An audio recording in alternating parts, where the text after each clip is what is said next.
Formerio Rodríguez. Profesor, díganos quién fue este personaje icónico del pueblo de Andrés Boca Chica. Primeramente, le doy gracias al Eterno por haberme permitido conocer una persona tan extraordinaria, polifacética, tan amable como el señor Manuel Formerio Rodríguez Cruz. Para mí no era un amigo, era un hermano, o más que un hermano, fue un maestro. De las primeras personas en la vida que me ayudaron a empezar a despertar la conciencia fue Formerio Rodríguez, el artista, como le llamábamos. Le doy gracias al Eterno por haberlo conocido, a él y a su familia. Puedo decir que lo conozco de que tengo uso de razón. Su papá y mi papá eran muy buenos amigos y recuerdo que siendo un niño, mi padre me llevaba allá a la casa de su papá y su papá me trataba con mucho cariño y me hacía muchos cuentos. Es de las pocas recolecciones que tengo de la edad todavía de 4 años, más o menos. Creo que por esto, cuando ya entré a la adolescencia, el artista Formerio Rodríguez me cogió tanto cariño. Y no solamente me trató como un amigo, me trataba a veces casi como un hijo. Me abrió la puerta, me ayudó muchas veces. Recuerdo que una vez en mi vida hubo un incidente y recuerdo cómo él se entregó a ayudarme, no me abandonó ni por un segundo. Un incidente que duró alrededor de 2 días en mi vida y él estuvo los 2 días presente permanentemente conmigo, no dejándome ni siquiera por un segundo. Le agradezco eternamente. Él hizo la transición ya como él lo enseñó. Hoy alguien decía en el Camposanto, mientras él estaba siendo sepultado, decía alguien, el señor José Beato también, quien fue alumno de él, y decía algo que mucho ha olvidado, que él fundó una filosofía que se llamaba el amorismo. Él decía, yo soy amorista. Eso era algo realmente cierto. Pero Formerio Rodríguez no fue cualquier cosa. Fue una de esas personas que irrumpen en el escenario de la vida para hacer cosas, para dejar huellas, para que las personas tengan huellas a dónde pisar y a quién seguir. Yo recuerdo siendo un adolescente que él fundó el Club Amor. Y por el Club Amor, con el cual yo trabajé un tiempo también con él, haciendo algunas actividades en el campo. Alguien decía que él recuerda que Formerio mandaba a los campos a veces a regalarle bate de béisbol a los muchachos. Yo puedo decirle que a mí no me envió a darle bate de béisbol, pero recuerdo que me enviaba a darle charlas a la gente. Me enviaba para que le diera charla. Y yo le preguntaba al principio, yo era muy joven, ¿de qué le voy a hablar? Y él me decía, háblale del vegetarianismo, háblale de esto, de aquello, que tú sabes mucho sobre eso. Me dio esas oportunidades en la vida.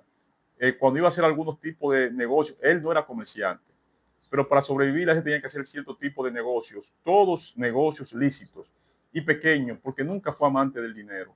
Me invitaba en muchas ocasiones a ayudarle a trabajar con él. Nunca recibí un engaño de parte de él. No era un hombre perfecto, tenía sus debilidades como todo el mundo. Pero si usted pone en una balanza hoy día sus virtudes y sus defectos, la más pequeña de sus virtudes es más grande que cualquiera de sus defectos. Cuando él fundó el Club Amor, que era una ONG, él fundó también un colegio en un cine que tenía destechado, al aire libre, prácticamente con paredes que lo rodeaban.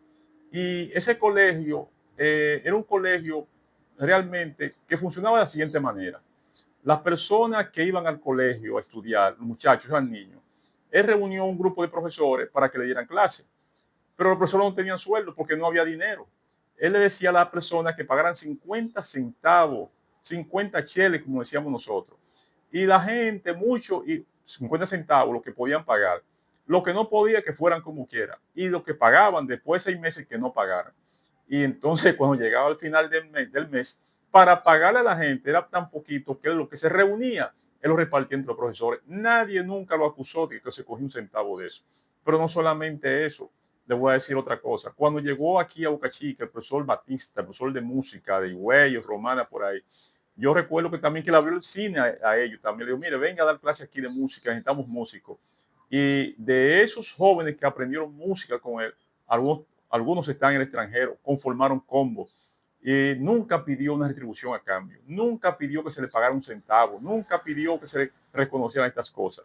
En Andrés Boca Chica, nuestro primer liceo, los jóvenes aquí tenían que, después que terminaban el octavo curso de la primaria o de la intermedio, como se decía en ese entonces, tenían que ir a la capital, Santo Domingo, a estudiar el bachillerato, cogiendo bola en las calles, porque no siquiera tenían dinero.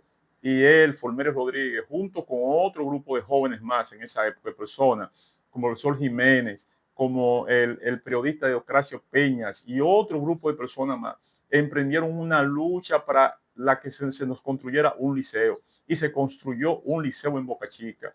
Pero no solamente eso, después vino la lucha entonces para la oficialización del liceo y así sucesivamente. Y podríamos hablar de muchas otras cosas. No hubo una lucha aquí en el poblado de Andrés Boca Chica en la cual Formerio Rodríguez no estuviera interviniendo. La construcción del Parque Central en Andrés. Ese parque se consiguió gracias a Formerio y a un señor apellido Castro y un grupo de personas más. Porque ese terreno, un día pasaron unos políticos y cogieron para el administrador de la empresa, el ingenio, que era lo más grande que había aquí en este pueblo en esa época, que daba mayor trabajo del gobierno, para que se lo dieran para hacer 3 o 4 casas. Y cuando él se dio cuenta de esto, se armaron él y unos cuantos jóvenes más y compraron una funda de cemento, consiguieron algo de arena, rieles de eso de donde pasa el tren, y hicieron un pequeño parquecito como con 3 asientos. Y así sucesivamente se fueron armando muchas cosas. Quiero decirle, nunca fue mezquino con su conocimiento. En ese mismo parque, ahí se paraba él todos los días a hablar con los jóvenes, a enseñarle, a hablarle del libro, cuando poco podían leer aquí porque no tenían dinero o porque no le interesaba la lectura. Él motivaba a los jóvenes a leer y le hablaba de temas, discutía con ellos, lo incentivaba a leer. A mí mismo, yo soy un ejemplo de eso. A veces yo le decía, no me gusta meterme en discusiones porque no sé nada de eso. Y él me decía, no, no, no, tú tienes que meterte. Y aunque tú no sepas, cuando se arme el lío, cállate y aprende. Le agradezco donde quiera que esté. Te quiero decir gracias, hermano. Gracias por ser tan grande como fuiste, sin pedir nada a cambio. Muchos no entendían, muchos creían que era falso cuando él decía que a él no le interesaba el dinero. A mí me consta, cuando empezó el show del mediodía aquí en República Dominicana, con Más Cordero, él estaba ahí. Sin embargo, cuando el show del mediodía empezó a coger fuerza, él se alejó. El señor Freddy Veragoico, que fue una gloria de este país, yo lo conocí, no en persona, no que hablé con él, pero donde Formerio venía también. Y lo invitaba a que trabajara con ellos. Sin embargo, él muchas veces me decía, es que la vida es un problema. Si yo me hago de dinero, no tengo desafío. Y la vida es un desafío constantemente. Yo prefiero de que la vida me desafíe constantemente y no simplemente ser un parásito. Recuerdo cuando muchas personas le decían que era un vago. Un día sentado en su casa, alrededor de la 10 de la mañana, él sin camisa en la mesa, me dijo, ¿tú sabes algo? La gente no me entiende. La gente cree que porque yo no cojo un pico y una pala, yo no trabajo. Pero yo trabajo más que todo ello. Yo tengo que usar mi cerebro constantemente. Yo tengo un hijo en la universidad, tengo otros que tengo que mantener una casa. ¿Cómo yo lo hago si no tengo un negocio? Es con la mente, es trabajando permanentemente. Por eso vivo inventando cosas. Pero fíjese algo muy extraño. Todo lo que él inventaba o trataba de inventar o crear era en torno siempre a darle facilidades al más desposeído y ayudarlo. Aquí no hay nada que se haya hecho. No hay una lucha en este pueblo en la cual Formerio Rodríguez no estuvo involucrado. Este pueblo le agradece. Y creo que en vida hasta cierto punto lo honró nombrando una escuela en su nombre. Formerio, donde quiera que esté, hermano, gracias. Sé que tú estás en un buen lugar. El Eterno siempre estará contigo. Muchas gracias. Muchas gracias.